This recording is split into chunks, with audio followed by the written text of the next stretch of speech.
The Gendered Other, Female Erotic Sublimation in Ferrara's Court. This paper analyzes the historical transition to early capitalism, drawing consistently from the work of Silvia Federici to understand another historical transition, the transformation of existing Western European patriarchy in a more violent misogynistic one that systematically divested women of their rights, relegated them to the private sphere, and imposed new lines of enmity between men and women. As I will demonstrate, the Italian Renaissance in particular offers a fertile ground for the study of the progressive disenfranchisement of women during the transitional period in European history. This can be observed through the restrictions imposed on female eroticism, through the loss of powerful female leaders, and through the newly developing societal norms imposed on women. Following this broad historical analysis, I offered two case studies to show how these changing customs were mirrored in poetry and later in music. Here I analyze the conclusion of the Ninth Day in the Decameron written in the 14th century, and I then compare it with a Guarini poem written 2 centuries later, inspired by Boccaccio's text. Guarini's reinterpretation is particularly striking when analyzing the context of the change of customs around female sexuality, as I will discuss in detail below. The establishment of a new economic system. It is not coincidental that these dynamic shifts occurred during the establishment of early capitalism, which supported the consolidation of states and favored an economy increasingly based on the extraction of surplus value from wage labor.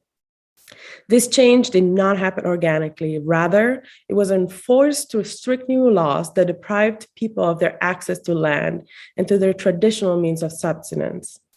Hardly smooth, this transition was characterized by waves of class struggle and arduous fights for personal freedom, fighting against the infamous living condition wage work increasingly imposed.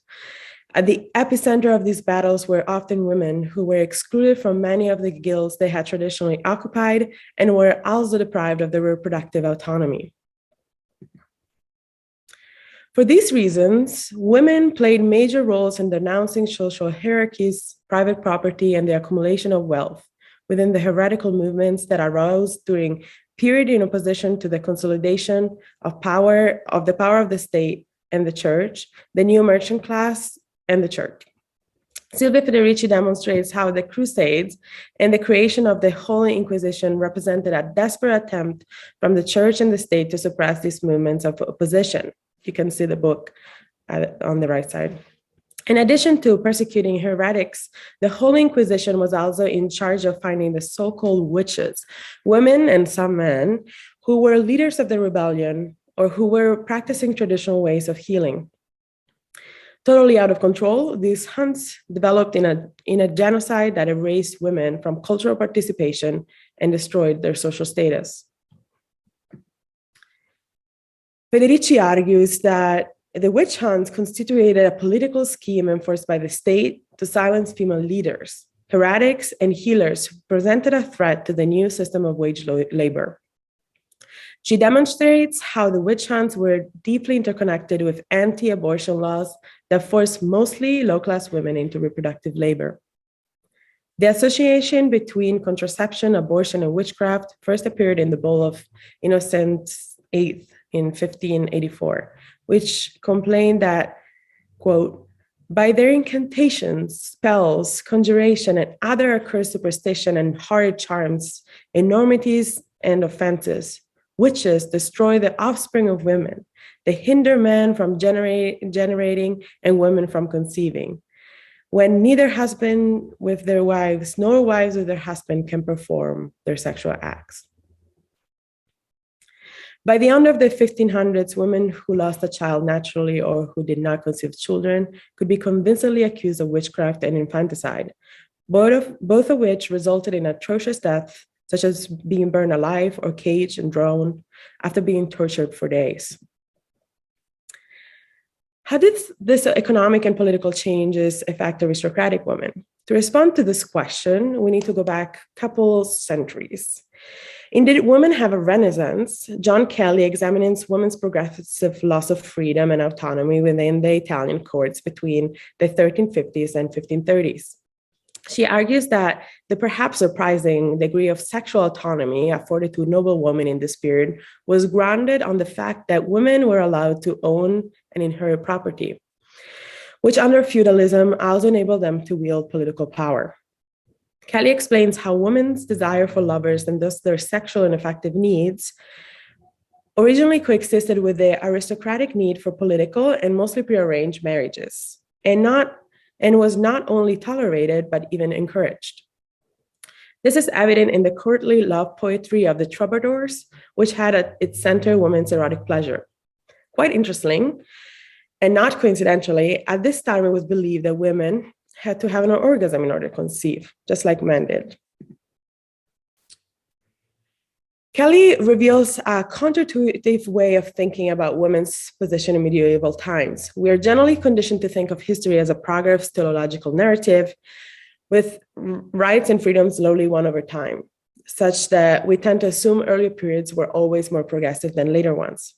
The case of women in England and Western Europe before and after the transition to capitalism provides a counterexample to this historical expectations, where women in the medieval period had a relative degree of economic autonomy and social powers, sexual freedom, and socially accepted lovers. By the time of the Renaissance, they had been relegated to a far more repressive and regulated condition.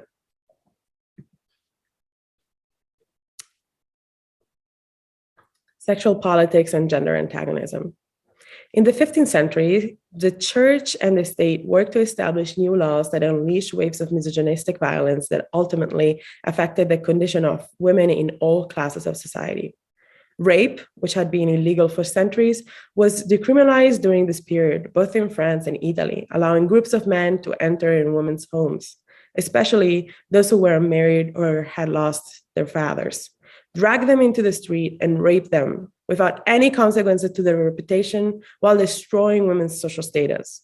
The consequence that this targeted violence had on women was atrocious. Once raped, they could not regain their social status and were forced into prostitution or vagabondage. Furthermore, as Federici demonstrates, this rape culture lent an explicit, violent, misogynistic edge to the existing patriarchy, which degraded all women regardless of class. It also normalized violence against women.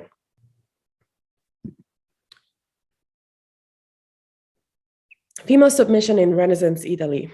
These political shifts had two main consequences for women. On the one hand, women's honor became increasingly connected to their ability to restrain themselves, and on the other, women were silenced, masked, and seen as incapable of controlling their tongues. A device used to control them was the scold's bridle or brank. Resembling a horse bridle, this contraption was basically just a metal cage placed over the scold's head. A plate insert into the woman's mouth forced down her tongue to prevent her from speaking. Not only women were losing their commanding positions, but by demanding women's chastity, they lost their rights to experience erotic love and pleasure. In fact, a climate of terror for any independent and unmarried women was established, who could be convincingly accused of witchcraft and subsequently tortured and assassinated. This created a double standard not present before in medieval courts, which robbed women and only women of their lovers and imposed on them the requirements of chastity outside marriage and solely procreative sex within marriage. Moving backwards in time once again, I want to momentarily return to the time before the witch hunts, where women were encouraged to express their eroticism. In Boccaccio's Decameron, for example, which is considered one of the most important Italian works of the 14th century, Boccaccio offers an outlook on the ideal life of the aristocrat based on courtly love, freedom, intelligence, and shrewdness. The book depicts a group of young women and men who escape from the Black Death to live outside Florence, telling each other humorous stories with frequent reference to the bucolic eroticism of the time. This can be observed, for example, in the conclusion of the ninth day, which is a narration of women's amorous encounters. Boccaccio writes, "And as mine eyes to drink in the delight which the flowers yield them, even so my mind fires with his sweet love. Doth such solace finds as he himself were present to the sight. But never words of mine discover my hat, which the flower's sweet smell awakens in me.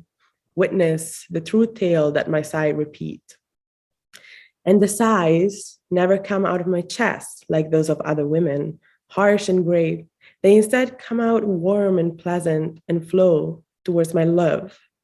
And when he hears them, he comes towards me for enjoyment and comes singing the song I am about to sing for you.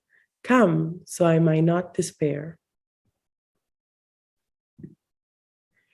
Written from the perspective of a woman, it opens with a description of an early spring day, embellished by erotic longings and the vivid description of flora surrounding that remind her of her lover. The coming together happens because of the longing of her heart for both a soul-opening and physically erotic exchange, developing into a romantic rendezvous. Her desire is very explicit as she describes how the pleasure derived from flowers is very similar to the pleasure of seeing her lover, and that if he would be there, she would not be able to tell the story, but that rather his smells and her sighs would be testimony of it. These sighs, which come out warm and pleasant, flow towards her love, and when he hears them, he comes towards her for enjoyment.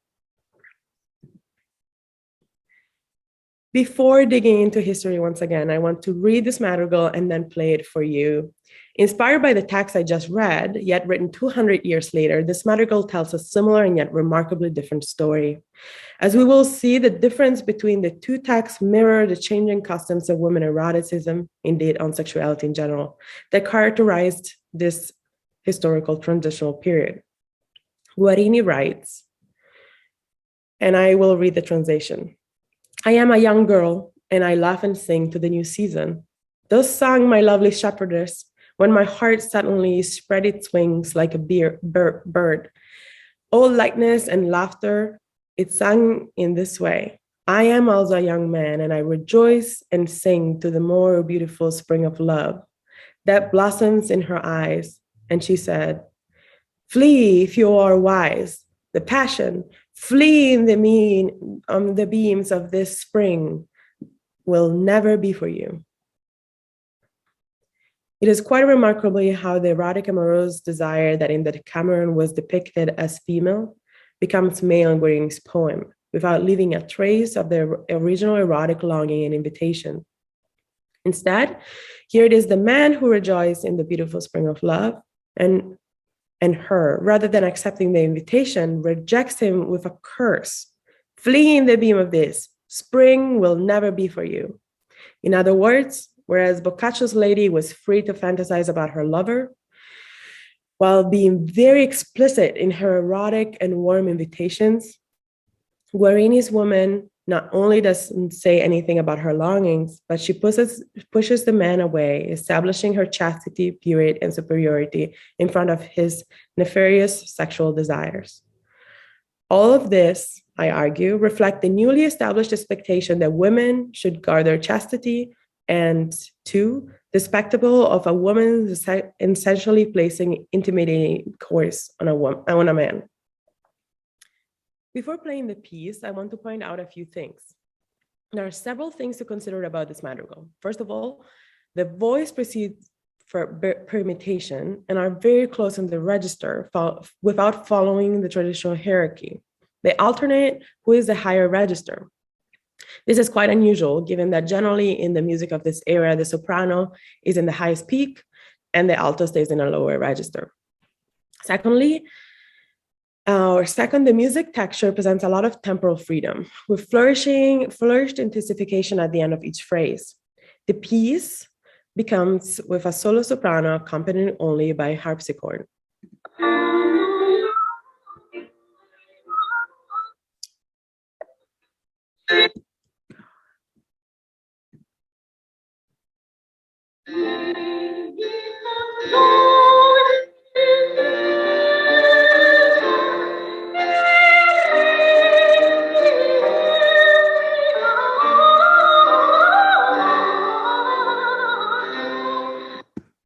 In the second verse, the soprano enters, the other soprano enters. Note that the text says, Mia, my lovely shepherdess.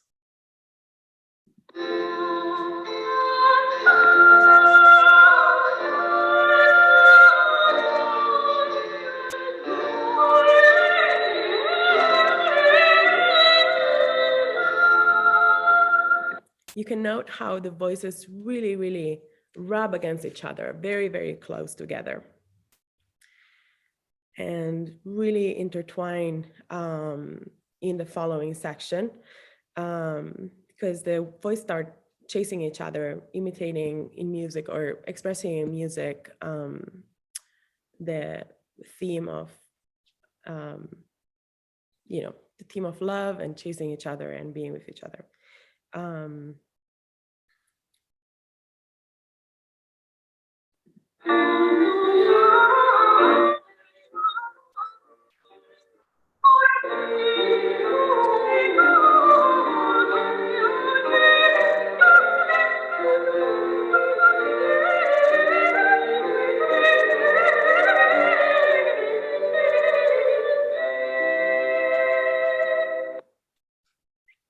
The last part of the song is the longest.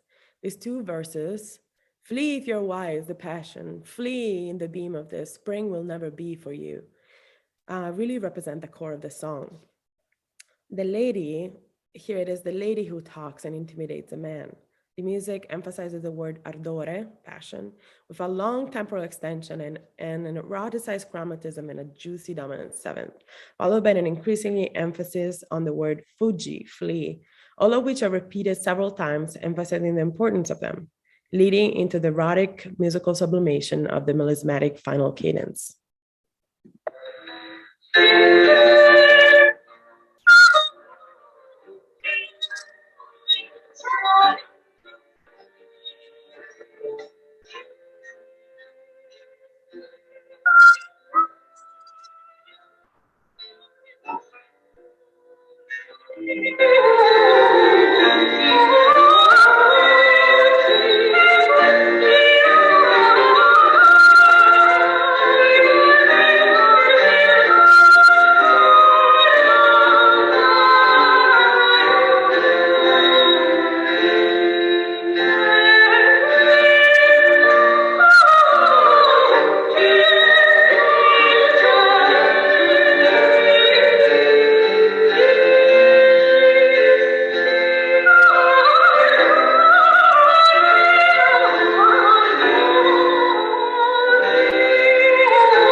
On the word my, a word painting, to really, really, really extend the my, which means never. It will never happen.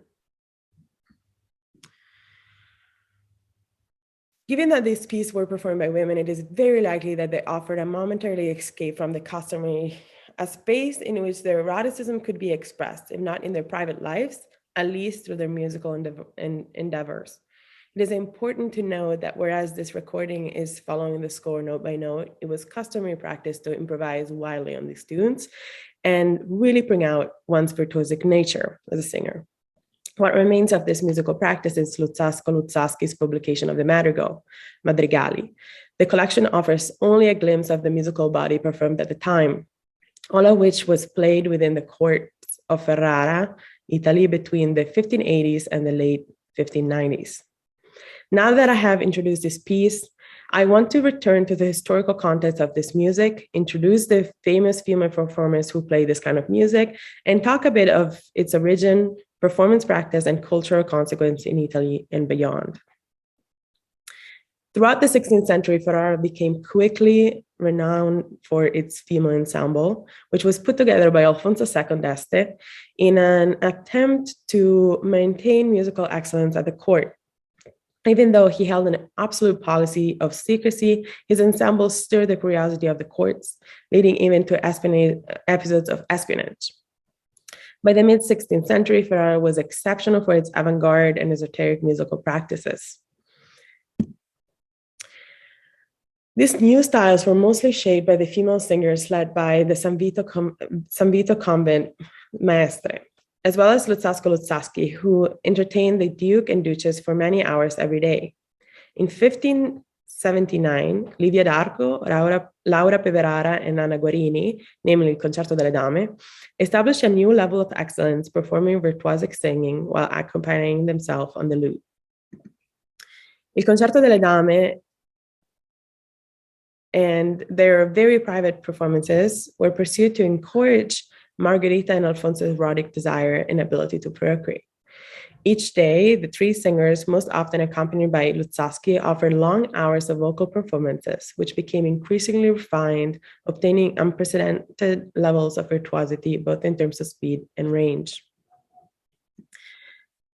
Arguably, Il Concerto delle Dame's performance were channeling a kind of powerful erotic desire that could not be expressed in words or tangible actions anymore. Through the display of highly skilled musical ecstasies, which enchanted Italian courts and swayed audiences' taste toward the celebration of female vocal virtuosity, their singing and reception considerably transformed the way female singers and more generally sopranos' voices were received. Even though it was ostensibly secret, Il Concerto delle Dame created an insatiable desire for soprano virtuosities among most of the northern Italian courts, creating in the span of merely 10 years, a flourishing of women's ensemble and female soloists who conquered the market and were, by the end of the 16th century, generally paid significantly more than their male counterparts. The demands of the audience for soprano continued throughout the 17th century, with operatic divas showcasing their voices in lavish arias. In conclusion, I have argued that in the span of a little more than 200 years, women's social status changed dramatically because of political maneuvers required to establish early capitalism. Whereas in the 1400s, women could express freely their eroticism and sexual desire for lovers. In the centuries to follow, chastity and marriage were imposed to aristocratic women and all women, and prostitution, as well as reproductive labor, onto low-class women especially. Here, I argue that through very secretive musical practices at first, and then into increasingly public performances, women were channeling their eroticism through their increasingly virtuosic vocal endeavor. Thank you so much.